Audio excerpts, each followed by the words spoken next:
Hello guys, कैसे हैं आप लोग? अच्छे होंगे। कैसे चल रही है पढ़ाई? गुड इवनिंग, गुड इवनिंग सभी को, गुड इवनिंग। जल्दी से ना लाइव जुड़ जाइए। गुड इवनिंग, लाइव जुड़िए जल्दी से ना। Good evening. कैसे हैं आप लोग? कैसे हैं?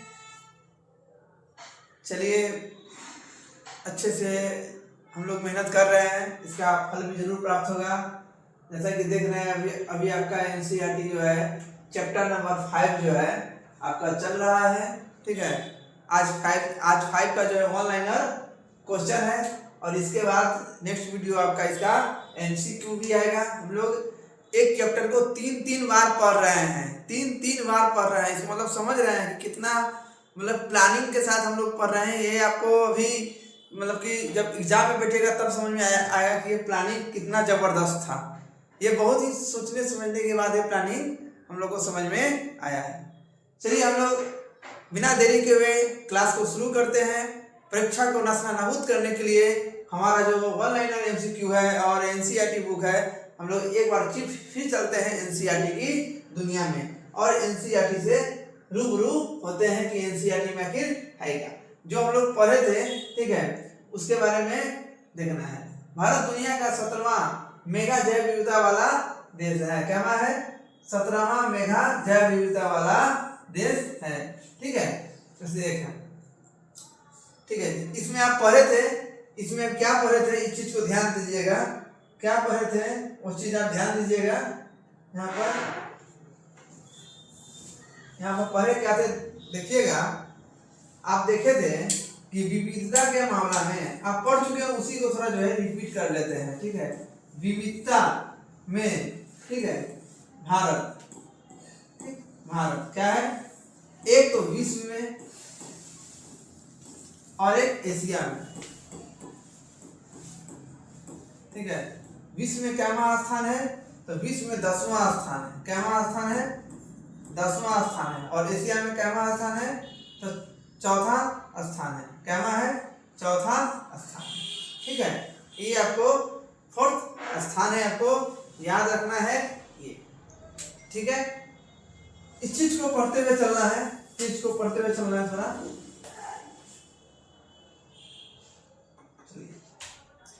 आगे देखते हैं हम लोग। और 47,000 प्रकार का क्या है? पौधा है। ये हम लोग पढ़े थे। 90,000 प्रकार के प्रजातियां पाई जाती है, इसी में देखना है। ठीक है, 90,000 की प्रजातियां पाई जाती है। ये आपको याद रखना है, ये याद रखना है। और ये 90,000 प्रकार की जानवर है और 47,000 प्रकार के क्या है? पौधा है। ठीक है, वनों की अवस्था रिपोर्ट देखिए। वन का जो रिपोर्ट है प्रत्येक 2 वर्ष पर आता है। कितने वर्ष में आता है? 2 वर्षों पर आता है, ये आपको याद रखना है। ठीक है, वन अनुसंधान संस्था कहाँ है? एक लिख लीजिएगा नोट करके। वन अनुसंधान संस्था, वन अनुसंधान संस्थान कहाँ है? तो आपको याद रखना है देहरादून। कहाँ है? देहरादून। कहाँ पड़ता है? उत्तराखंड में। वन स्थिति रिपोर्ट हम अभी पूछ देगा आपसे, वर्तमान में जलवायु या पर्यावरण जलवायु मंत्री कौन है? तो भूपेंद्र यादव। कौन है? भूपेंद्र यादव अभी वर्तमान में पर्यावरण एवं जलवायु मंत्री हैं। वन स्थिति कितने रिपोर्ट में आता है? प्रत्येक 2 वर्षों पर आता है, आपको याद रखना है। अभी 2023 में जारी हुआ था, 2023 में जारी हुआ था। अब 2000 ठीक है 24-25 यानी 2026 में अब जारी होगा, ये आपको याद रखना है। क्लियर है?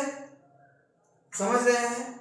तो उसी के अनुसार जो है हम लोग इसको पढ़ते हुए चलेंगे। चलिए आगे चलते हैं। हाँ, ये देखिएगा। वन की अवस्था रिपोर्ट के अनुसार भारत में वन का आवरण 21.76%। ये आपका करेंट डाटा है 2023 के अनुसार, ये आपको याद रखना है कि वन की अवस्था या रिपोर्ट के अनुसार आप कह सकते हैं। बिल्कुल आपका कमेंट देख रहे हैं, ठीक है, देख रहे हैं, या आप इसको बोल सकते हैं कुल वनावरण। क्या बोल सकते हैं? कुल वनावरण, वनावरण ये भी कितना है? 21.76 है। ये आपको याद रखना है। क्लियर है? ये सब आपको बहुत ही इंपॉर्टेंट है एग्जाम के व्यू से, ठीक है। वन एवं वृक्षावरण, देखिएगा, वन एवं वृक्षावरण, वृक्षावरण, ठीक है, ये कितना है 25.17, 25.17%। ये आपको हमेशा याद रखना, ये बहुत ही इंपॉर्टेंट है, बहुत ही इंपॉर्टेंट है, इस चीज को याद रखना है। क्लियर है? अब चलते हैं हम लोग आगे, देखिएगा, प्राकृतिक वनस्पति पौधे की प्रजातियां का संदर्भित करती है, मानव हस्तक्षेप के बिना स्वाभाविक रूप से उगते हैं और लंबे समय तक जो छोड़े जाते हैं उसे स्वतः वनस्पति या अक्षत वनस्पति कहते हैं। किसी को अक्षत वनस्पति भी हम लोग कहते हैं या स्वतः वनस्पति कहते हैं, ठीक है। या इसको बोल सकते हैं नवीकरणीय और अनवीकरणीय, ठीक है, नवीकरणीय और अनवीकरणीय या गैर परंपरागत, दो चीज आप याद रख सकते हैं, ठीक है। एक में आप उसी को क्या बोल सकते हैं, गैर परंपरागत, गैर परंपरागत, या इसी को बोल सकते हैं नवीकरणीय, नवीकरणीय, ठीक है, ठीक है ना। देखिए नवीकरणीय का अर्थ कुछ अलग होता है, ठीक है, गैर परंपरागत आप कर सकते हैं, ये आपको याद रखना है, ठीक है। संवर्धित फसलों और फल बाग बगीचे वनस्पति के हिस्सा बनते हैं, लेकिन यह प्राकृतिक वनस्पति नहीं। प्राकृतिक वनस्पति वैसे वनस्पति कहते हैं जो बिना मानव के हस्तक्षेप के बिना उगते हैं, स्वतः बड़े होते हैं और स्वतः ही सूख जाते हैं, वो हो गया प्राकृतिक वनस्पति। लेकिन जब ठीक है, देखिए एक प्राकृतिक वनस्पति, एक मानवीय वनस्पति, दो प्रकार से आप याद रख सकते हैं, एक प्राकृतिक वनस्पति, प्राकृतिक वनस्पति, ठीक है, वनस्पति, एक मानवीय वनस्पति। मानवीय वनस्पति के अंदर जो आप देखते हैं कि मानव जो है, मानव जो खेती उती करता है, चाहे आम हो, लीची हो, कुछ किसी का पौधा लगाता है, वो मानव के द्वारा ही किया जाता है। जब मानव का प्रभाव पड़ जाए, मानव का क्या पड़ जाए, प्रभाव पड़ जाए, मानव का प्रभाव पड़ेगा तो मानवीय वनस्पति, प्रभाव न पड़े, प्रभाव न पड़े, न पड़े, प्रभाव न पड़ेगा तो क्या होगा, प्राकृतिक वनस्पति। ये आपको याद रखना है। चलिए अब देखिएगा यहाँ पर वनस्पति जो विशुद्ध रूप से भारतीय है, स्थानीय को स्वदेशी कहते हैं। चलो जो भारत में का जो पौधा है उसे देशज कहते हैं, हम लोग वहां पर रहते हैं देशज, देशज को ही क्या कर दिया गया, स्थानीय कर दिया या स्वदेशी प्रजाति ही बोल सकते हैं। और जो विदेश से लाए गए उसे विदेशज पौधा या विदेशी पौधा के नाम के रूप में हम लोग जान सकते हैं, ठीक है। फ्लोरा शब्द का अर्थ क्या होता है, देखिए एक ये आप लिखेंगे, यहाँ एक नया वर्ड आया है, ये नया वर्ड है फ्लोरा। फ्लोरा शब्द का अर्थ होता है पौधे की प्रजाति, क्या होता है, पौधे की प्रजाति। और फैना, फौना का मतलब होता है पशु प्रजाति। तो दो वर्ड याद रखना है, ये एक फ्लोरा और एक फौना, फ्लोरा और फौना। फ्लोरा का मतलब होता है पौधे की प्रजाति और फौना का मतलब होता है पशु की प्रजाति। क्लियर है? चलिए आगे चलते हैं। आगे देखिएगा वनस्पति तथा वन्य प्राणी में विविधता का कारण। भूमि या भूभाग की भौतिक विशेषता भूमि की प्राकृतिक वनस्पति के प्रकारों को प्रभावित करते हैं। उपजाऊ भूमि आमतौर पर कृषि के लिए समर्पित होते हैं। क्लियर है? आगे चलते हैं। देखिए यहाँ पर देखिएगा मिट्टी की उर्वरता और गहराई। क्या वीडियो क्लियर है? क्या वीडियो क्लियर है? क्लियर दिख रहा है? चलिए देखिएगा विभिन्न प्रकार की मिट्टी विभिन्न प्रकार के वनस्पति के लिए आधार प्रदान करता है। बिल्कुल, जैसे देखते हैं एग्जाम्पल में इसका एग्जाम्पल देख लेते हैं। जैसे आप जानते हैं गेहूं, चावल के लिए कौन सा मिट्टी होता है? गेहूं चावल के लिए मिट्टी होता है जलोढ़ मिट्टी, जलोढ़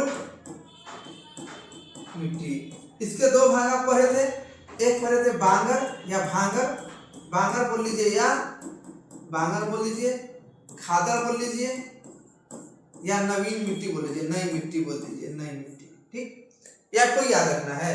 ये पुरानी मिट्टी होता है, कंकर इसमें पाया जाता है, इसमें उपज कम होती है। नवीन मिट्टी जो होता है, नई मिट्टी जिसको खादर बोलते हैं, ये इसमें उपज ज्यादा होता है। ठीक है, दूसरा बात एग्जाम्पल में बात आएगा तो हम लोग लिखते हैं, ठीक है, चाय, ठीक है, चाय या उसको बोल सकते हैं काजू, ठीक है, कॉफी, ये सब क्या है, ये सब जो है लेटोराइट मिट्टी। कौन मिट्टी?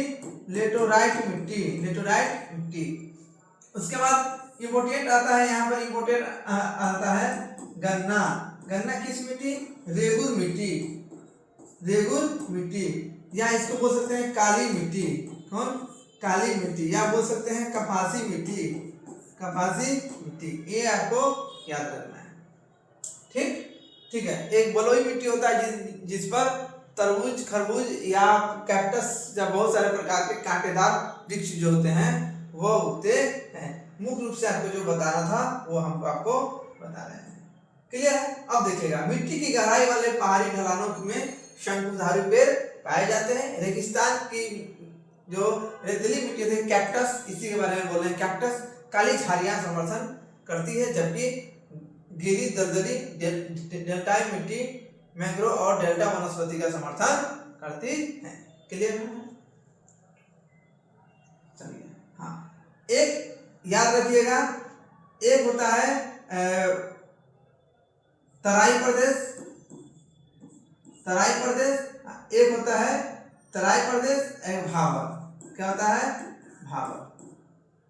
जहां पर नदी लुप्त हो जाती है, कहते हैं नदी लुप्त हो जाती है। क्या हो जाती है? नदी लुप्त होती है, उसको भावर प्रदेश बोलते हैं। जहां नदी पुनः उत्पन्न होगी, क्या होगी? पुनः उत्पन्न होगी, पुनः उत्पन्न होगी, उसको क्या बोलेंगे? उसको तराई क्षेत्र कहते हैं। इसका जो है 8 से 10 किलोमीटर इससे लगाया जाता है, इसको 8 से 20 किलोमीटर इसका, 10 से 20 किलोमीटर इसका पाया जाता है। कोई याद रखना, 10 से 20 किलोमीटर को क्षेत्र को भावर कहते हैं, 8 से 10 किलोमीटर क्षेत्र को तराई कहते हैं। तराई क्या होता है? जहाँ नदी पुनः दोबारा उत्पन्न होती है। ठीक है, भावर यहाँ कहते हैं नदी लुप्त हो जाती है या विलुप्त हो जाती है, उसी को बोलते हैं। दो शब्द है, शब्द के बारे में समझा दिए क्योंकि शब्द से ज्योग्राफी अधिकांश शब्द से ही खेला जाता है। ठीक है, देखिए, तापमान, हिमालय की ढलान 915 मीटर ऊंचाई के प्रायद्वीपीय पहाड़ पर तापमान में गिरावट वनस्पति के प्रकार और इसके वृद्धि को प्रभावित करता है। कहने का मतलब है तापमान से क्या क्या प्रभाव पड़ेगा, तापमान से क्या क्या प्रभाव पड़ेगा, तो आपको याद रखना है कि जब हम बात करेगा तापमान, ठीक है, तापमान में परिवर्तन, तापमान में परिवर्तन से क्या होगा? वनस्पति में भी परिवर्तन दिखेगा। किसमें भी? वनस्पति में भी परिवर्तन दिखेगा। ठीक है, उसका मिट्टी में भी परिवर्तन दिखेगा। ठीक है, उसका जलवायु में भी परिवर्तन दिखेगा। ठीक है, सारा चीज में परिवर्तन अपनों को दिखेगा। ठीक है, वही फसल, वही वनस्पति को ही फसल बोलते हैं, ये आपको याद रखना। क्लियर है? और एक चीज और याद रखना है, 1000 मीटर पर, 1000 मीटर पर यानी 1 किलोमीटर पर, 1 किलोमीटर पर, ठीक है, 6.5 डिग्री सेल्सियस तापमान घटता है। 6.5 डिग्री सेल्सियस तापमान घटता है, ये आपको नोट डाउन कर लेना है, ये काफी इंपॉर्टेंट है। क्लियर है?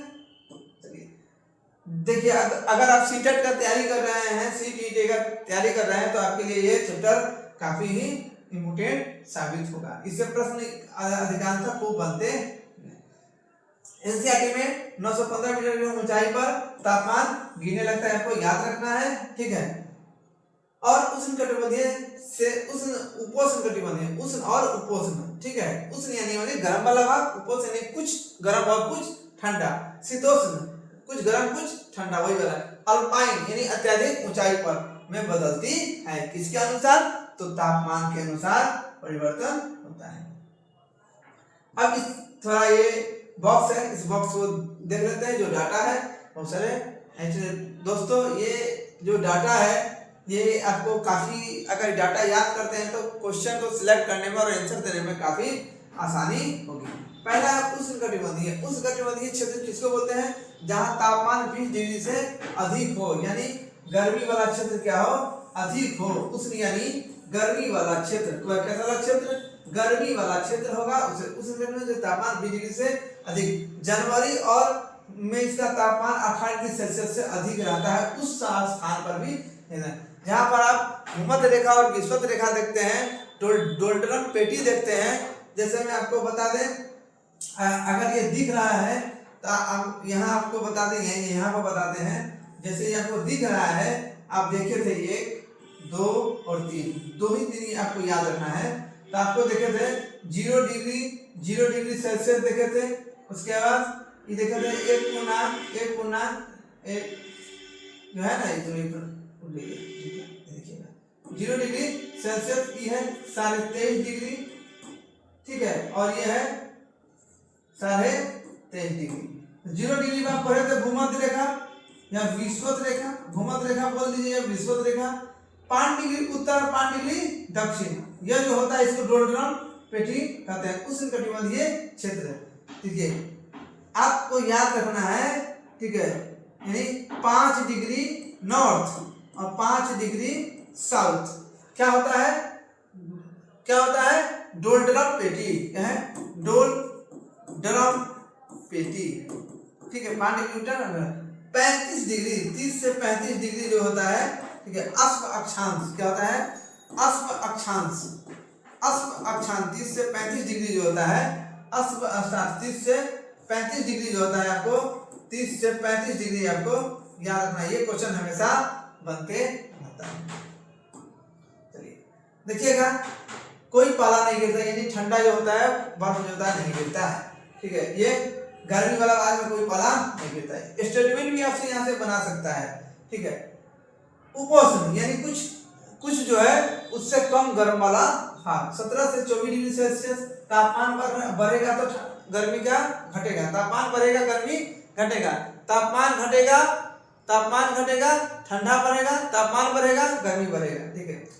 इसको देखिएगा 10 से 18 डिग्री सेल्सियस क्या होता है? जनवरी में पाला कभी कभी गिरने की संभावना बनती है। उसके बाद है शीतोष्ण, ठीक है, यानी अब ठंडा और गर्मी वाला भाग आ गया। 7 से 17 डिग्री सेल्सियस, ठीक है, यानी -1 डिग्री सेल्सियस, कभी कभी -10 डिग्री सेल्सियस। कभी कभी पाला या कभी कभी बर्फबारी होने की भी संभावना यहाँ रहती है। अल्पाइन यानी सबसे अधिक ऊंचाई वाला क्षेत्र यही है, ठीक है, 7 से कम और -1 डिग्री, यहाँ बर्फ खूब गिरेगा, ठीक है। आप पढ़े थे कि 1000 से 2000 मीटर, कहना है 1000 से 2000 मीटर पर अल्पाइन वृक्ष पाया जाता है, ठीक है। अत्यधिक ऊंचाई पर जाने पर वृक्ष और तापमान में भी अंतर देखने को मिलता है। जैसे कि यहाँ तक आप समझ गए होंगे, ठीक है, यहाँ तक आप समझ गए होंगे। अब देखिएगा थोड़ा सा,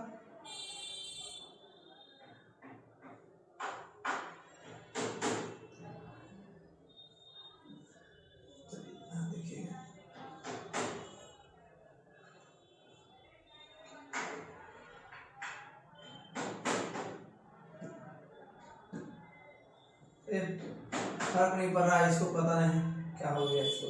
सूरज का प्रकाश, ठीक है, सूरज के प्रकाश की मात्रा। विभिन्न स्थानों पर सूरज के प्रकाश की अवधि भिन्न अक्षांश, ऊंचाई, मौसम, दिन की अवधि में अंतर का कारण बनता है। सूरज के प्रकाश की लंबी अवधि के कारण गर्मियों में पेड़ तेजी से बढ़ते हैं। आप क्या पढ़े थे? सबसे ज्यादा जो है पेड़ कहाँ बढ़ता है? सदाबहार वन। कहाँ? सदाबहार वन के बारे में आप पढ़े थे। सदाबहार वन, जिसको एक और नाम दे दिया गया है, ठीक है, अंधेर वन। कहाँ? अंधेर वन। इसमें क्या पढ़े थे? यहाँ वर्षा कितना होता है? 200 सेंटीमीटर से अधिक, 200 सेंटीमीटर से अधिक वर्षा होता है। वर्षा सबसे अधिक कहाँ होगा? जब तापमान ज्यादा होगा। क्या होगा? तापमान अधिक होगा, ठीक। यहाँ पर क्या होता है? वनस्पति पाया जाता है जिसकी ऊंचाई कितना होता है? 60 मीटर से अधिक, 60 मीटर तक अपने वृक्ष की लंबाई को बढ़ाता है, ठीक है। आप पढ़े थे RAM, RAM, ठीक है, रोज आबुनस और मोहेगनी, ये इसके प्रमुख वृक्ष हैं। प्रमुख वृक्ष है, ये आपको याद रखना है। ठीक है, इसमें विभिन्न प्रकार के, ठीक है, पौधे पाए जाते हैं। वनस्पति पत्ता गिराता है लेकिन पतझड़ का एहसास नहीं होता है। ठीक है, चलिए आगे देखिएगा। ठीक है, सूरज के ये हो गया है। कम वर्षा वाले या अन्य क्षेत्रों की तुलना में भारी वर्षा वाले क्षेत्रों में अधिक सघन वनस्पति पाई जाती है। जैसे कि आप इस चीज को देखिएगा, यहाँ पर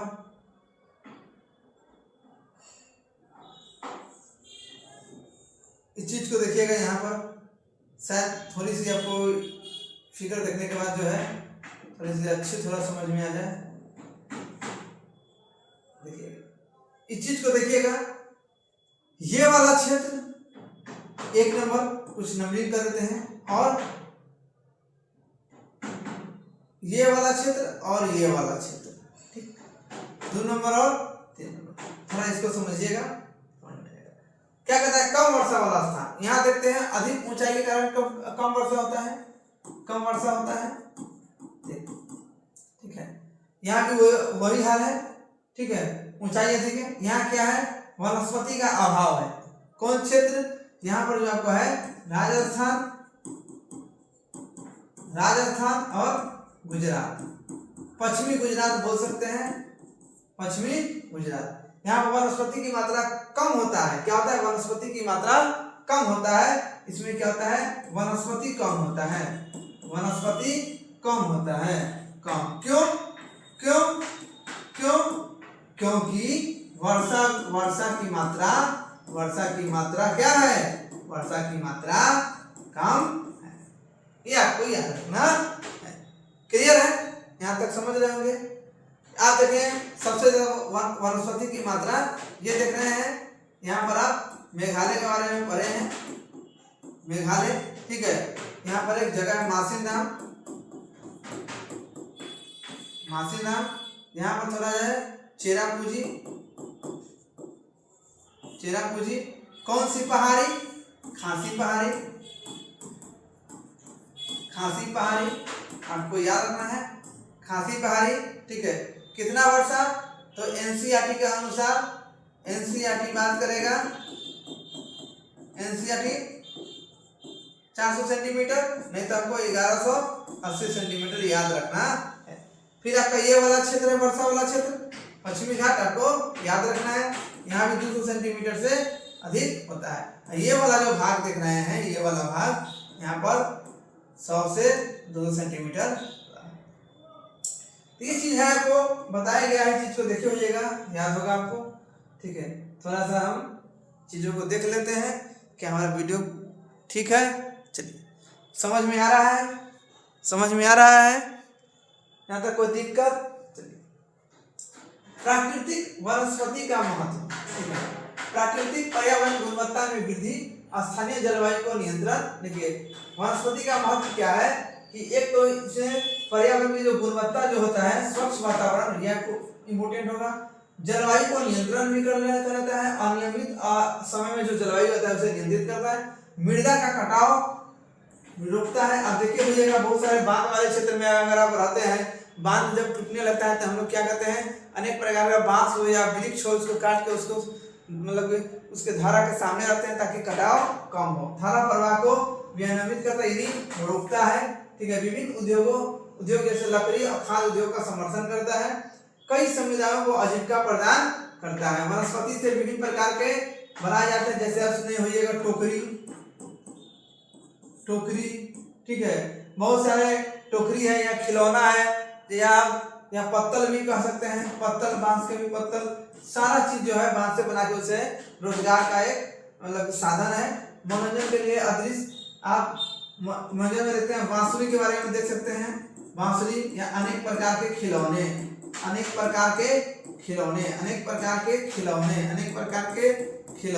ठीक है, अनेक प्रकार के खिलौने बनाए जाते हैं।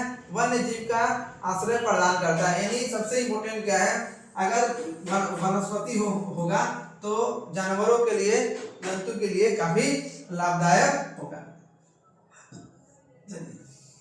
ये देखिएगा, सभी पौधे और जानवर का जीवन जटिल रूप से परस्पर जुड़ा हुआ है, ठीक है। वे जटिल तरीके से अपना अस्तित्व के लिए एक दूसरे पर निर्भर होते हैं। अंतर निर्भरता की इस जटिल प्रणाली को पारिस्थितिक तंत्र कहते हैं, ठीक है। आपको याद रखना है। ये अर्नेस्ट हैकेले पारिस्थितिक तंत्र शब्द का प्रयोग किया था, अर्नेस्ट हैकेल, ठीक है। शायद ये जो 1857 के आसपास में किया था, ये थोड़ा सा भाई मिस्टेक होने से 57 ये शब्द का प्रयोग किया था, ठीक है। उसके बाद देखिएगा पारिस्थितिक तंत्र के कार्य आवश्यक परिस्थिति प्रक्रिया को नियंत्रित करता है, जीवन प्रणाली का समर्थन करता है और स्थिरता प्रदान करता है। ये जैविक और अजैविक बीजों का पोषक तत्व चक्रण के लिए जिम्मेदार होता है। ये देख रहे हैं हम हमारा जो ये प्राकृतिक बनावट है, वनस्पति, वृक्ष, पेड़ पौधे और पक्षी और मछली सब एक दूसरे से जुड़े हुए हैं, ठीक है।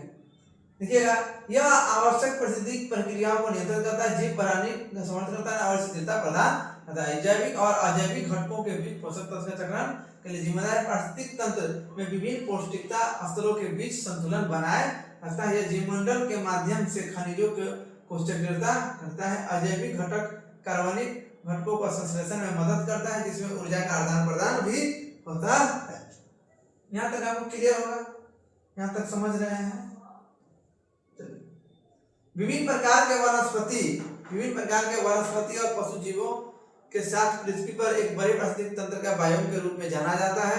बायोम की पहचान पौधे के आधार पर किया जाता है। बिल्कुल किसी क्षेत्र की जलवायु और भूगोल एक भौगोलिक निर्धारण करता है।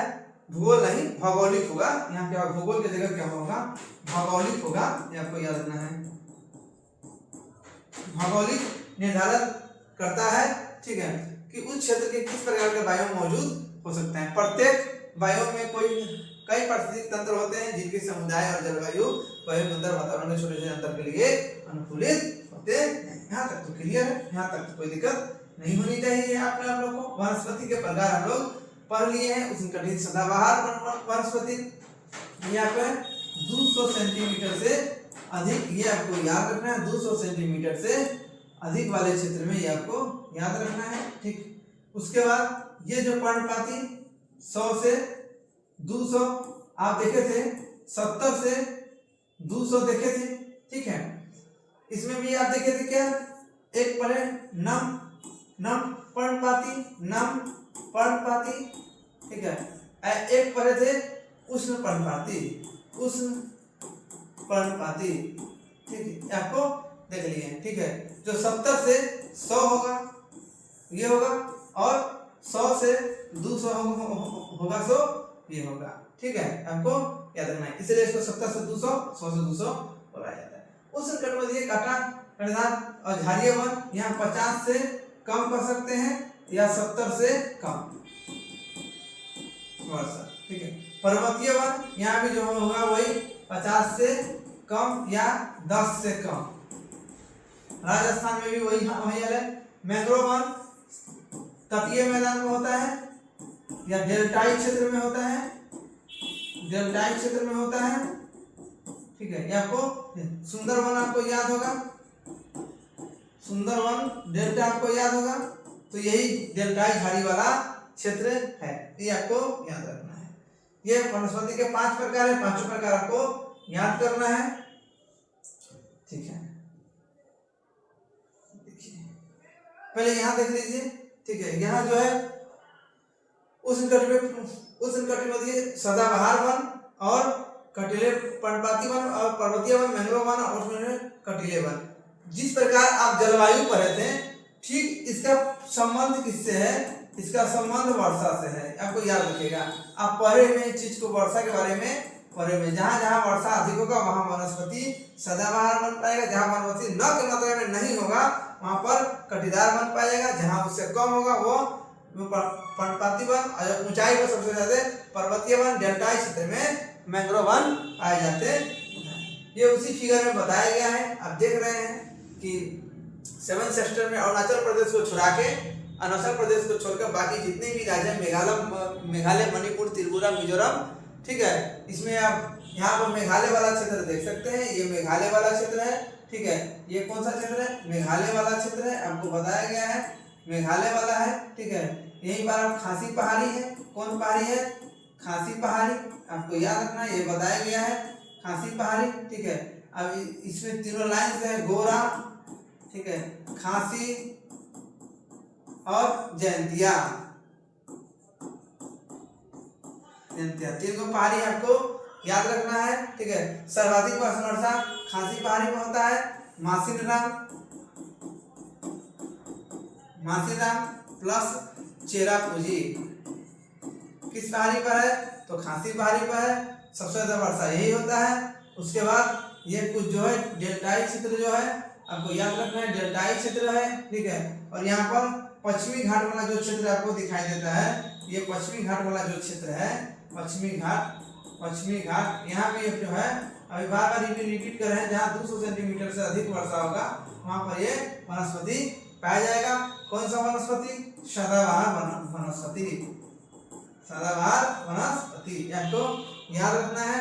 कुछ पूर्वी घाट का क्षेत्र है, आपको याद रखना है, जिसको बोलते हैं हम लोग कोरोमंडल क्षेत्र। हाँ, कोरोमंडल क्षेत्र, ठीक है।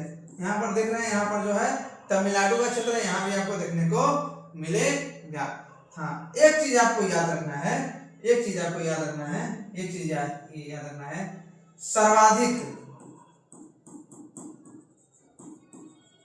सर्वाधिक वन, ठीक। क्षेत्रफल में अगर बात करेंगे, ठीक, तो क्षेत्रफल में है मध्य प्रदेश, ठीक। उसके बाद ये भी लिखा देंगे, प्रतिशत में मिजोरम का नाम आता है, मिजोरम का आता है, आपको मिजोरम का आता है, याद रखना है, ठीक है। छत्तीसगढ़ घाट का भी नाम आएगा जब लास्ट में जब हम चलेंगे, तो थोड़ा उसको भी हम लोग देख देंगे, बता देंगे, पहले इसको देख लेते हैं, ठीक है। देखिएगा, चीज को बताया गया है बड़े बारीकी तरीके से, चीज को देख लीजिएगा। उष्णकटिबंधीय सदाबहार में 200 सेंटीमीटर से अधिक वर्षा होता है। पतझड़ की कोई विशेष तय समय सीमा नहीं होता है। अनेक प्रकार के वृक्ष पाए जाते हैं, इसलिए कोई पत्ता गिराता है तो कोई पत्ता उगता है। महत्वपूर्ण वनस्पतियां आर्यम, महोगनी, एगुनस, सीसम छोड़ दीजिएगा, ठीक है। सिंकोना आपको याद रखना है, RAM, ठीक है, आपको याद रखना है। उसके बाद पश्चिमी घाट के देखिए, पश्चिमी घाट अभी जब होते हैं लक्षद्वीप, वही देखिए अंडमान निकोबार, ठीक है, समय असम के ऊपरी घाट और प्लस में मेघालय, यहाँ पर आपको देखने को मिलेगा। यह पेड़ की ऊंचाई कितना है? 60 मीटर होता है। महत्वपूर्ण हाथी, बंदर, लैमूर और हिरण पाया जाता है, ये आपको याद रखना है। बहुत अच्छे तरीके से आपने पढ़े हैं। ये देख रहे हैं घना बस्ती, घना जंगल, ठीक है। पेड़ की ऊंचाई कम कर रहा है, पेड़ बढ़ा रहा है, अधिकतम ऊंचाई 60 मीटर गया होगा, 60 मीटर, ठीक है। अब देखिएगा, उष्णकटिबंधीय पर्णपाती वन आपको पता है कितना, 70 से 200 सेंटीमीटर। इसमें नम्र और उष्ण पर्णपाती वन दो प्रकार के, कितना पता है? 6 से 8 सप्ताह में पत्ता गिरा देता है, आपको याद रखना है। सागौनस, बांस पूछेगा, बांस किस कुल का पौधा है? तो उष्णकटिबंधीय पर्णपाती वन का है बांस, साल, शीशम, चंदन, ये आपको जो है TR3 में यहीं से क्वेश्चन बने थे। हो सकता है अगली बार TR4 के लिए आपको ये क्वेश्चन बन जाए, क्या है, ये क्वेश्चन बन जाए, ठीक है। अर्जुन, कुसुम, सहतूत याद रखिएगा, सागौन, साल, शीशम, ठीक है। सागौन, साल और शीशम, ठीक है। खैर, कुसुम, अर्जुन और सहतूत अधिकांशतः पर्णपाती वन के ही भाग हैं। क्लियर है? यहाँ तक समझ रहे हैं? कोई दिक्कत नहीं होगा। आपको क्लास, अगर पिछला क्लास आप देखे हैं, नहीं देखे हैं तो एक बार जाके आप जरूर विजिट करें हमारे चैनल पर, गूगल कोचिंग सेंटर पर जाइएगा। वहां पर जाने के बाद, ठीक है, नितेश सर का, ठीक है, ये जो है, ठीक है, आप देखिएगा, नितेश सर जाइएगा, नितेश सर का जो है आपको प्ले लिस्ट बना होगा, प्ले लिस्ट बना हुआ है, प्ले लिस्ट बना है, वहां पर खोलिएगा और देखिएगा एनसीईआरटी 9th क्लास, ठीक है, चैप्टर बाय चैप्टर दिया गया है। 4 चैप्टर पूरा हो चुका है, अभी 5वां चल रहा है, आपको याद रखना है। जाके एक एक चैप्टर को पढ़िएगा और अच्छे से स्टडी कीजिएगा। हो सकता है हमारी आवाज उसमें आपको उतना वीआईपी आवाज ना मिले, हमारी आवाज वीआईपी ना मिले, लेकिन हमारा कंटेंट वीआईपी जरूर मिलेगा, ठीक है। अब देखिएगा 70 सेंटी से कम वर्षा वाले छात्र क्षेत्र में कटीले वन, ठीक है, आपको याद रखना है। कहीं कहीं 50 सेंटीमीटर भी दे दे, उससे दिक्कत नहीं है, अधिकतम 70 से ऊपर नहीं जाना चाहिए, ठीक है। उसके एक चीज याद रखिएगा, जहां 75 सेंटीमीटर से अगर कह दे अधिक, ये भी चीज आप जान लीजिए, से कम, 75 सेंटीमीटर से कम, तो जहां अधिक होगा उसको आर्द्र क्षेत्र बोलेंगे। कौन क्षेत्र? आर्द्र क्षेत्र। जहां होगा वहां क्या बोलेंगे? शुष्क क्षेत्र बोलेंगे। क्या बोलेंगे? शुष्क क्षेत्र बोलेंगे। आपको ये भी याद रखना है। गुजरात देखिए महत्वपूर्ण वनस्पति में इसमें याद रखना है, महत्वपूर्ण वनस्पति में आपको याद रखना है वनस्पति सबसे इम्पोर्टेंट इसमें क्या है, ये भी नहीं पूछा है, पाम, ऑक्सिया, ठीक है, और फिर कोवियसिया, काकिर, बबूल और नागफनी। जो कांटेदार वाला पौधा होगा याद रखिएगा, कौन? कांटेदार वृक्ष होगा, उसको आपको याद कर लेना है, इसमें आएगा। गुजरात और राजस्थान, मध्य प्रदेश, छत्तीसगढ़, मतलब जहां वर्षा वाला कम क्षेत्र आपको मिलेगा वहां वो जो है उसी के बारे में बात किया जा रहा है, गुजरात, राजस्थान, मध्य प्रदेश के कुछ भाग, छत्तीसगढ़, उत्तर प्रदेश, हरियाणा अर्ध शुष्क क्षेत्र में आमतौर पर पाए जाते हैं, यानी 75 सेंटीमीटर से अधिक वाला क्षेत्र ये पाया जाता है। कितना? 75 सेंटीमीटर से अधिक, अधिकांश क्षेत्र में कहा जाता है, ठीक है। उत्तर प्रदेश और छत्तीसगढ़, मध्य प्रदेश, बिहार, इसमें 100 से 200 सेंटीमीटर के करीब में बीच में ही वर्षा होता है, ठीक है। आपको ये याद रखना है। और इसमें आपको याद रखना है कि औसत वर्षा कहेगा, औसत वर्षा कह दे तो इसको 118 बोल दे या 125 सेंटीमीटर आपको बोल दे। आपको औसत वर्षा आपको याद रखना है। भारत का, किसका? भारत का। देखिए महत्वपूर्ण जीव खरगोश, लोमड़ी, भेड़िया, बाघ, शेर, जंगली गधे और घोड़े, ऊंट पाए जाते हैं। मरुस्थल का जहाज ऊंट को ही कहा जाता है, ठीक है। यहाँ तक समझ रहे होंगे, चलिए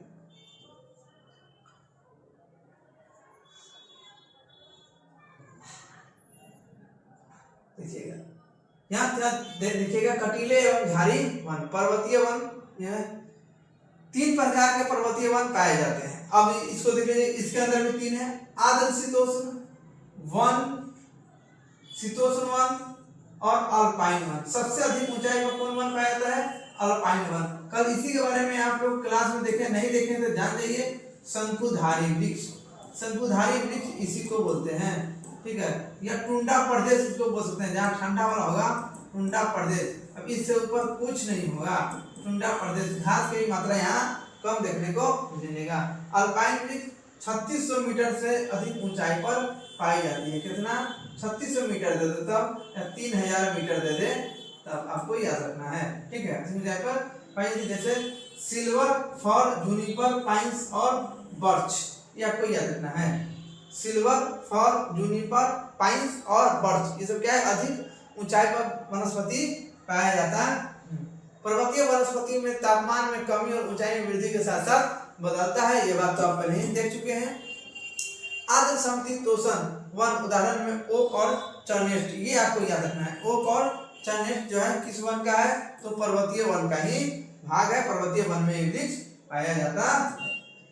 यहाँ तक तो अच्छी तरीके से समझ रहे हैं आप, कोई दिक्कत नहीं होगा अधिक चीज में। हाँ, सामान्य रूप से खनावादेश जनजाति यही रहती है। खनावा दोष जो जनजाति है कहाँ रहती है? तो अधिक ऊंचाई वाले क्षेत्रों में ही पाई जाती है।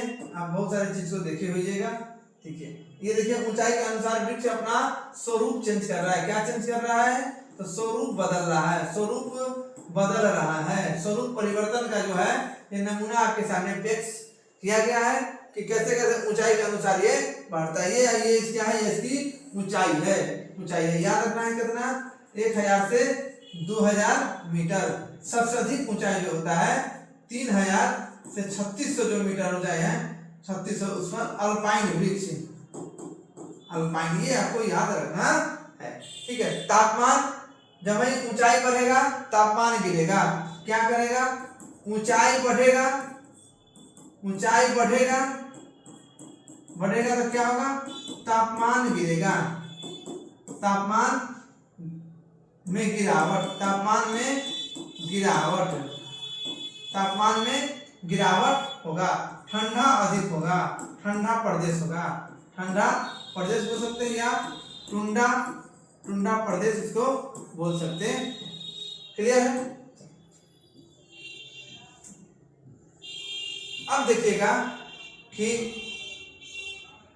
यहाँ पर मैंग्रोव वन की बात किया जा रहा है। मैंग्रोव वन, घने मैंग्रोव वन पौधे के जल के नीचे डूबी रहती है। इसको डेल्टाई, इसको कौन क्षेत्र में होता है? तो डेल्टाई क्षेत्र में होता है। आपको डेल्टाई क्षेत्र जो आपको याद रखना है, डेल्टाई क्षेत्र में होता है, ठीक है। जहाँ दो नदियों का संगम है या नदी का जो डेल्टाई प्रदेश है वहां आपको वनस्पति देखने को मिलेगा। यह क्या करता है? ये हवा की रफ्तार को जो है, हवा की रफ्तार को, हवा की रफ्तार को कम करता है। रफ्तार को क्या करता है? को कम करता है, रफ्तार को कम करता है, रफ्तार को कम करता है। ये आपको याद रखना है। इससे यही पता जो समुद्र से आने वाली जो हवा है उसकी रफ्तार को कम कर देता है। यानी ज्वार भाटा जो होता है, ठीक है, ये एक समुद्र है। ये इस प्रकार आपको समुद्र दिखेगा, समुद्र दिखेगा, ये समुद्र है, ये समुद्र है। इस चीज को समझिएगा, ठीक है। और इसी में जो है, इसी में जो है इस प्रकार का जो है, इस प्रकार को क्या करेगा? जल ऊपर उठता है, जल ऊपर उठेगा, जल ऊपर उठेगा, अधिक हो जाएगा, फिर जल गिरेगा। तो जल उठता है, क्या होता है? जल उठेगा, उठेगा तो उसको बोलते हैं ज्वार, ठीक है। जल गिरेगा, जल गिरेगा, जल गिरेगा उसको बोलते हैं भाटा। क्या होते हैं? भाटा, यानी ज्वार भाटा। जो समुद्र के नीचे जो भूकंप आता है, यानी समुद्र के तल में, समुद्र के तल में, समुद्र के तल में क्या होता है? भूकंप जो आता है, भूकंप, भूकंप, भूकंप वही सुनामी का कारण है। क्या है? सुनामी का कारण, कारण है। ये आपको याद रखना है। शायद आपको क्लास समझ में आ रही होगी, चीज में दिक्कत नहीं होगा, ठीक है।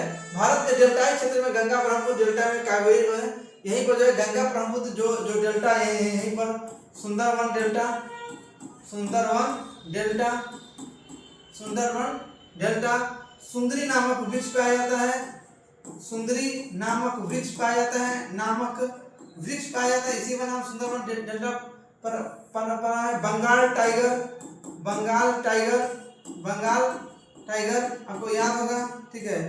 तो सफेद बंगाल टाइगर यहीं पर पाया जाता है, याद रखिएगा, ठीक है। तो आगे चलते हैं, आगे चलते हैं, चलिए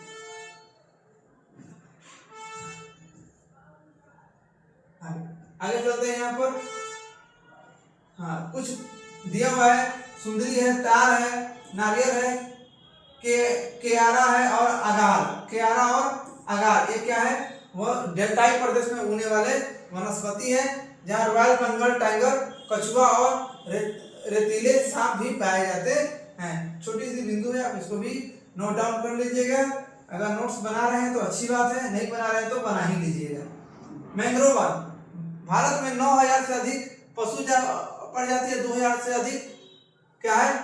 पक्षी प्रजाति है, जो दुनिया का 13% है, ठीक है। आपको 2500 मछलियां प्रजाति, दुनिया का भंडार 12% आपको याद रखना है। हम लोग 15,000 जो प्रजाति पढ़े थे उसमें 6% दिया हुआ था। कितना? 15,000 जो पढ़े थे एनसीईआरटी में वो क्या दिया था, 6% दिया था कुल का। ये भी आपको ध्यान में रखना है। भारत के महत्वपूर्ण पशु पक्षी असम, कर्नाटक और केरल के रॉयल बंगाल टाइगर, ठीक है, मध्य प्रदेश, पश्चिम बंगाल जंगली गधा, ऊंट गुजरात और राजस्थान में है। भारत के अन्य महत्वपूर्ण पशु में भारतीय बाइसन, ठीक है, भारतीय बाइसन ये इंपोर्टेंट है, चौसिंगा, बरसिंघा, हिरन, अन्य विभिन्न प्रकार के शामिल है। नदी तटीय क्षेत्रों में कछुआ, देखिए कछुआ और घड़ियाल, ठीक है, डॉल्फिन और घड़ियाल सिर्फ भारत में ही पाए जाते हैं, ठीक है, आप याद रखिएगा, घड़ियाल और डॉल्फिन सिर्फ भारत में ही पाए जाते हैं। आ जाएगा आगे, मगरमच्छ पाए जाते हैं। भारत एक नेत्रहीन नदी डॉल्फिन, जो डॉल्फिन है उसको स्थानीय नाम से क्या जानते हैं, सुसु। ये क्या है, इसका स्थानीय नाम है, क्या नाम है, स्थानीय नाम है, इसका नाम क्या है, स्थानीय सुसु मछली कहा जाता है इसको, ठीक है, स्थानीय नाम सुसु कहा जाता है। प्रत्येक प्रजाति पारिस्थितिक तंत्र में एक महत्वपूर्ण भूमिका निभाती है, इसलिए इसे उनका संरक्षण आवश्यक है। गिर वन जो शेरों के लिए है, गिर वन कहाँ है, गिर वन शेरों के लिए है, जो कहाँ है, गुजरात में है, कहाँ है, गुजरात में आखिरी बचा हुआ क्षेत्र है, ठीक है। वन्य जीव संरक्षण अधिनियम 1972, ठीक है, वन्य जीव संरक्षण अधिनियम 1972 याद रखिएगा, वन्य जीव संरक्षण अधिनियम 1972 है। आगे उसके बारे में पढ़ते हैं, देखिएगा। मानव के लालच के कारण कई पौधे और पशु प्रजाति खतरे में है, कई विलुप्त होने के कगार पर है, जिन्हें और कुछ पहले ही विलुप्त हो चुके हैं, ठीक है, जिसको क्या RUCN इसको पढ़ते हैं रेड डाटा बुक, ठीक है। एक याद रखिएगा, एक होता है रेड डाटा बुक, कौन, red data book, red data book, एक होता है ग्रीन डाटा बुक, कौन है, green data book, green data book. एक ऑरेंज भी होता है, लेकिन दो खास करके आप याद रखिएगा, जो विलुप्त होने के कगार पर, जो खतरा में, जो, ठीक है, एक ऑरेंज, ऑरेंज डाटा बुक, ठीक है, जो खतरे में पड़ने वाले हैं, खतरे में है, उसको ऑरेंज में रखते हैं। जो पर्याप्त मात्रा में है, पर्याप्त मात्रा में है, पर्याप्त मात्रा में उसको ग्रीन में रखते हैं। जो विलुप्त हो चुके हैं या लुप्त हो चुके हैं, विलुप्त हो चुके हैं या लुप्त हो चुके हैं, उसको हम लोग कहाँ रखते हैं, उसको रखते हैं रेड डाटा बुक, ठीक है। ये कौन जारी करता है, तो IUCN जारी करता है। IUCN क्या है, एक संस्था है, उसके द्वारा जारी किया जाता है ये रेड डाटा बुक। क्लियर है, आगे भी मिलेगा आपको। चलिए, हमारे पर्यावरण की रक्षा के लिए भारत सरकार ने कुछ कदम उठाए, कुछ महत्वपूर्ण कदम हैं, उसके बारे में थोड़ा देखना है। देखिए, वनस्पति और जीवों की रक्षा के लिए देश में 14 जीव मंडल, 18 जीव मंडल, कितना है, 18 जीव मंडल आरक्षित नीचे किए गए हैं, 14 नहीं 18 है। वनस्पति और प्राणी उदाहरणों के वित्तीय तकनीक की सहायता प्रदान करता है। बाघ परियोजना, ठीक है, 1973 में बाघ संरक्षण लाया गया था, 1973 में आपको याद रखना है, ठीक है। राइन परियोजना, हुंगर परियोजना, प्रोजेक्ट ग्रेट इंडियन मास्टर जैसे संरक्षण पहल की शुरुआत की गई थी, ठीक है। नवासी राष्ट्रीय उद्यान, 490 वन्य जीव अभ्यारण्य, कुछ डाटा में सुधार कर लीजिएगा, इसका डाटा सुधार करवा देंगे। अभ्यारण्य है, प्राणी उद्यान और प्रकृति के लिए देखिएगा। अब देखिएगा, ये आपको देखे हैं, ये 18 जीव, वहाँ 14 दे दिया था ना, देखिए यहाँ पर 18, यहाँ सही कर दिया है, आरक्षित क्षेत्र है। सुंदरवन पश्चिम बंगाल कहाँ है, बंगाल में सुंदरवन कहाँ है, मतलब देखिए कुछ चीजों को सुन लीजिएगा। सुंदरवन बंगाल, मन्नार की खाड़ी भारत और श्रीलंका के बीच है, नीलगिरी तमिलनाडु में है, नंदा देवी उत्तराखंड में है, नोक्रेक मेघालय में है, ग्रेट निकोबार अंडमान निकोबार में है, मानस असम में है, सिमलीपाल उड़ीसा में है, दिहांग अरुणाचल प्रदेश में, डुब्रीगढ़ असम में, अगस्तमालाई तमिलनाडु में, कंचनजंगा सिक्किम में, ठीक है, और पंचमुंडी मध्य प्रदेश, आचार अमरकंटक मध्य प्रदेश में, ये आपको, ठीक है। कच्छ गुजरात में, ठंडा रेगिस्तान लद्दाख क्षेत्र, शेष अतलम सबसे ऊंचाई वाला भाग ऊपर में, और पन्ना मध्य प्रदेश, ये आपको जो है 18 जीव मंडल आरक्षित क्षेत्र है। इससे कैसे प्रश्न बनेंगे, आपसे पूछा जाएगा कौन 18 जीव मंडल में आरक्षित क्षेत्र में शामिल नहीं है, इसमें से 3 नाम दे दिया जाएगा, एक जो नहीं होगा वो आपसे पूछा जाएगा, या कौन इसमें शामिल है, ये भी आपसे क्वेश्चन बन सकता है। ठीक है, प्रवासी पक्षी, इसके बारे में जान लीजिएगा। ठीक है, भारत के कुछ दलदली भाग प्रवासी पक्षी के लिए प्रसिद्ध है। शीत ऋतु में साइबेरियन साइरस, याद रखिएगा कौन, क्या नाम है, साइबेरियन साइरस, बहुत अधिक संख्या में आते हैं। यह इन पक्षियों को मनपसंद स्थान कक्ष का रन है। इन साइबेरियन का पसंद स्थान क्या है, कक्ष का रन, गुजरात वाला, जिस स्थान पर मरुभूमि समुद्र से मिलती है। यानी मरुभूमि जो है किससे मिलती है, समुद्र से मिलती है। वहां लाल सुंदर कालंगी वाली फ्लेमिंगो है और संख्या में आते हैं। ठीक है, क्या लाल सुंदर कलंगी वाली फ्लेमिंगो, ठीक है, हजारों संख्या में आते हैं और खारे कीचड़ में, किसमें, खारे कीचड़ के ढेर में बनाकर उसको घोंसला बनाते हैं और बच्चे को पालते हैं। देश में अनेक दर्शनीय दृश्य में से ये भी एक है। क्या हमारी कीमती धरोहरों में से नहीं है, कीमती धरोहरों में से एक है। फिगर देख रहे हैं, बहुत सारे पक्षी साइबेरियन शीत ऋतु में उड़ के आते हैं और यहाँ आते हैं गुजरात के कक्ष में। चलिए आगे चलते हैं।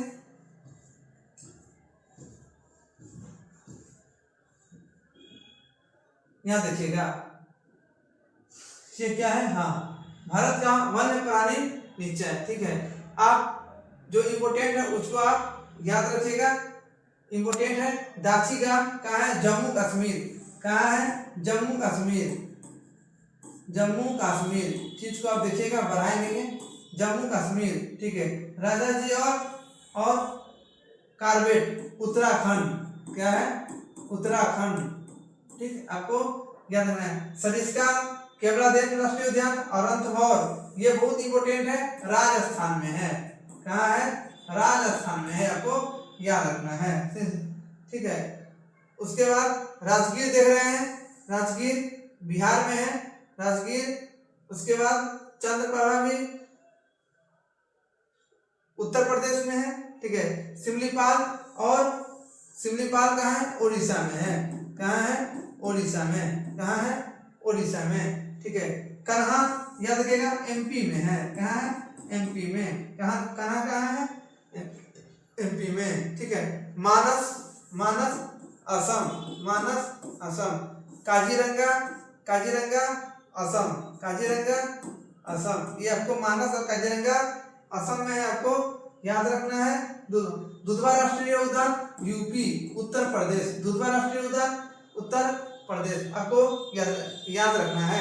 ये इंपॉर्टेंट, इसको नोट डाउन कर लीजिएगा और आज का नाम भी लिख लीजिएगा। आप देख रहे हैं गिर, गुजरात, गिर कहाँ है, गुजरात, गिर कहाँ है, गुजरात। संजय गांधी कहाँ है, महाराष्ट्र, संजय गांधी महाराष्ट्र। एक संजय गांधी राष्ट्रीय जैविक उद्यान यहाँ पर है, बिहार में, संजय गांधी राष्ट्रीय उद्यान, संजय गांधी राष्ट्रीय जैविक उद्यान, ये कहाँ है, तो ये पटना में है, पटना में। बना कब था, 1983 में यह बना था, 1983 में बना था, पटना में है, याद रखिएगा। ठीक है, अब चलते हैं यहाँ पर। ठीक है, बहुत सारे यहाँ भी आपको देखने को मिलेगा, अंडमान निकोबार में भी कुछ देखने को मिलेगा, कुछ लक्षद्वीप में भी देखने को मिलेगा। आगे चलते हैं, क्लियर है, यहाँ तक समझ गए होंगे। ठीक है, औषधि के बारे में आप देखे थे, फिर भी एक बार देख लीजिए। इसमें इम्पोर्टेंट क्या है, तो इसमें इम्पोर्टेंट है कि 2000 पादप का वर्णन है। ठीक है, अब 500 का हम लोग यूज करते हैं, निरंतर प्रयोग करते हैं। कितना, 500 का प्रयोग करते हैं, आपको याद रखना है। और 352 का क्या है, संरक्षण लाल सूची में रखा गया है, क्योंकि वह विनुष्ट के कगार पर है। 52 जो है लुप्त हो चुका है, विनुष्ट हो चुका है, समाप्त हो चुका है। 49 पादप अभी खतरा के कगार पर है, 49 भी उसके खतरा के कगार पर है, याद रखिएगा। सर्पगंधा जो है ये क्या चीज में आता है, तो रक्तचाप। ठीक है, उसके बाद केवल भारत में ही पाया जाता है। सबसे इम्पोर्टेंट क्या है, केवल भारत में ही पाया जाता है, आपको इस चीज को याद रखना है, केवल भारत में ही पाया जाता है। ठीक है, केवल भारत में ही पाया जाता है, आपको इस चीज को याद रखना है, केवल भारत में ही पाया जाता है, ये आपको याद है, रक्तचाप नियंत्रण के लिए होता है। उसके बाद जामुन जो खेल में जो उसे बीज से क्या बनाया जाता है, सिरका बनाया जाता है। जो वायुसरी एक बीमारी होता है, वायुसरी और मूत्रवर्धक, ये दोनों में काम आता है। इसमें पाचन शक्ति को का भी गुण होता है, पाचन शक्ति आपको अच्छा होगा। ठीक है, ये मधुमेह दे जानते हैं, मधुमेह जो इंसुलिन का सुइया लेना पड़ता है उसमें भी ये मधुमेह बीमारी में भी इसका प्रयोग होता है। ठीक है, उसके बाद आते हैं हम लोग आते हैं, देखिएगा अर्जुन, ताजे पत्ते से निकाला हुआ रस कान के दर्द क्या करता है, कान के दर्द के इलाज में सहायता प्रदान करता है, रक्तचाप को नियमित करता है, ब्लड प्रेशर जो होता है, बीपी जो होता है, बीपी को नियंत्रित करता है, लाभदायक होता है। उसके बाद आप देखिएगा, ठीक है, बबूल, इसके पत्ते से आंख में जो फुंसी होता है उसका भी इलाज किया जाता है। ठीक है, इससे प्राप्त गोंद को शरीर की शक्ति के वृद्धि में यह लाभकारी होता है। और जैव और प्रतिजैव जो होता है, प्रतिरोधक होता है जो हड्डी के लिए, वो नीम का जो होता है वो काफी इम्पोर्टेंट होता है। किसका? नीम का काफी इम्पोर्टेंट होता है, ये आपको याद रखना है। उसके बाद तुलसी का पत्ता जो होता है, जुखाम और खांसी में हम लोग अधिकतर इसका प्रयोग करते हैं। देहात में आप देखे होइएगा कि शहर में तो इसे मिलना मुश्किल है, लेकिन देहात में आप जब भी खांसी होता है तो उसका पत्ता तोड़ के हम लोग खा लेते हैं। ज्यादा है उसका जो रस का पानी में उबाल के और कुछ क्या बोलते हैं, घी हो और मरीच हो डाल के उसको हम लोग पीते हैं। कचनार फोड़ा और अल्सर, दमा रोग के लिए भी इम्पोर्टेंट होता है। ठीक है, और कली पाचन शक्ति जो होता है उसके लिए भी एक सहायता प्रदान करता है। अपने क्षेत्र में औषधि पात्रों की पहचान करें, कौन कौन से पौधे उसके लिए तो चुने और उसका यूज उसके एक डाटा सूची बनाए, यही आपको कहा जा रहा है, ज्यादा कुछ नहीं। क्लियर है? ये आपका हो चुका है, ये चैप्टर आपका कंप्लीट है। थोड़ा सा इसमें देखना क्या है, थोड़ा सा इसमें इम्पोर्टेंट चीज है, आपको मुख्य बिंदु है उसको रख लेना है।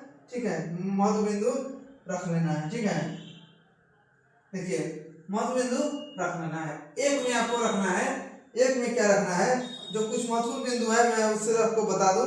ठीक है, वन और वृक्ष में, वन एवं वृक्ष में सर्वाधिक वृद्धि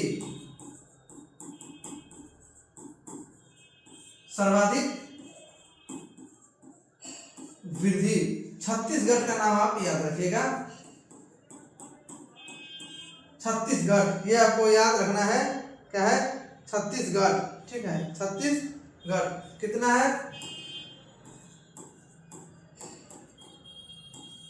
684 किलोमीटर। ठीक है, उसके बाद जो आता है, ठीक है, इसमें पहला छत्तीसगढ़ है। ठीक है, दूसरा कह देंगे छत्तीसगढ़ और दूसरा में कह देंगे यूपी, उत्तर प्रदेश में 559। उसके बाद तीसरा में आपको जो है तीन आपको याद रखना है, और है उड़ीसा, एक है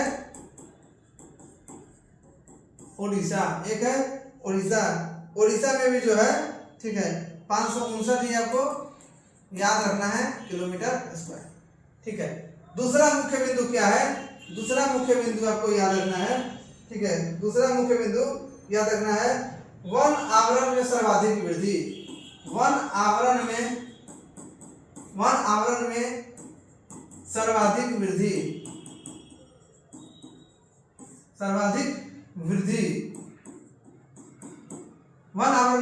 वृद्धि कौन कौन आ जाता है, इसके बारे में भी आपको लिख लेना है। एक में कौन कौन आ जाता है वन आवरण में सर्वाधिक वृद्धि? ठीक है, इसमें है मिजोरम,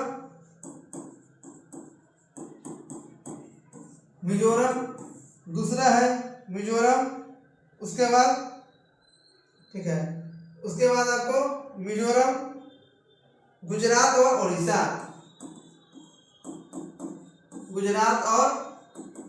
उड़ीसा।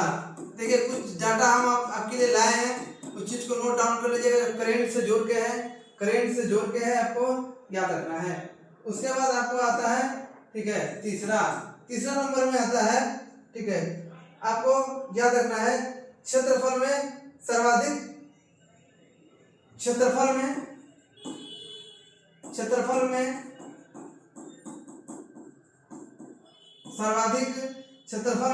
सर्वाधिक वन एवं वृक्ष वन एवं वृक्ष आवरण वाला राज्य, आवरण वाला राज्य, इसको आपको याद रखना है। आवरण वाला राज्य में सर्वाधिक वन और वृक्ष में आपको याद रखना है। एक में आता है मध्य प्रदेश, याद रखिएगा 11%। ये डाटा अभी एससीईआरटी में था, हट गया है, ठीक है, 11%। उसके बाद है अरुणाचल प्रदेश,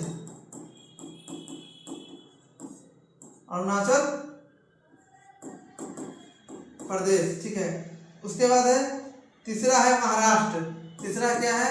महाराष्ट्र, ये आपको याद रखना है। तीसरा क्या है? महाराष्ट्र। तीसरा क्या है? महाराष्ट्र। उसके बाद क्षेत्रफल में हो गया। उसके बाद क्षेत्रफल में सर्वाधिक वन आवरण वाला राज्य, क्षेत्रफल में सर्वाधिक वन वाला राज्य, क्षेत्रफल में सर्वाधिक वन वाला राज्य मध्य प्रदेश, अरुणाचल प्रदेश और छत्तीसगढ़। मध्य प्रदेश, ठीक है, अरुणाचल प्रदेश और छत्तीसगढ़। तीसरा क्या है? छत्तीसगढ़, ये आपको याद रखना है। छत्तीसगढ़, ठीक है, ये आपको याद रखना है, ये आपको याद रखना है। और केंद्र शासित प्रदेश में पूछ देगा, केंद्र शासित प्रदेश में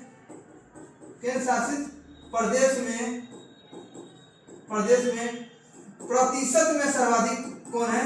प्रतिशत में सर्वाधिक याद आपको याद रखना है, लक्षद्वीप है। कौन है?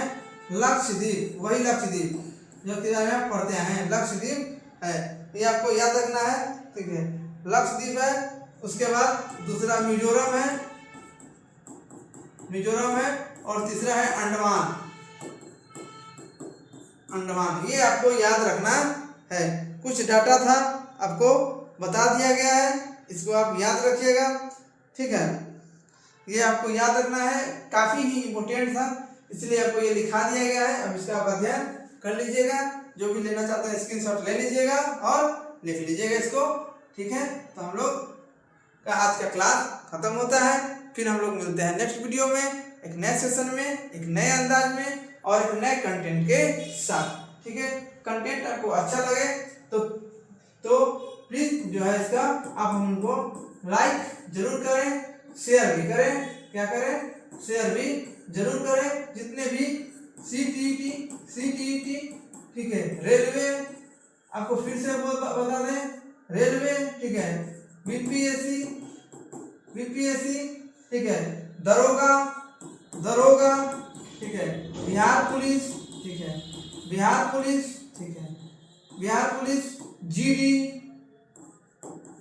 जीडी, जो भी तैयारी कर रहे हैं, किसी भी प्रतियोगिता परीक्षा की तैयारी कर रहे हैं, उनके पास हमारा वीडियो शेयर जरूर करें ताकि उन्हें काफी बेनिफिट होगा। फिर हम लोग मिलते हैं नेक्स्ट वीडियो में नए अंदाज में। धन्यवाद, थैंक यू।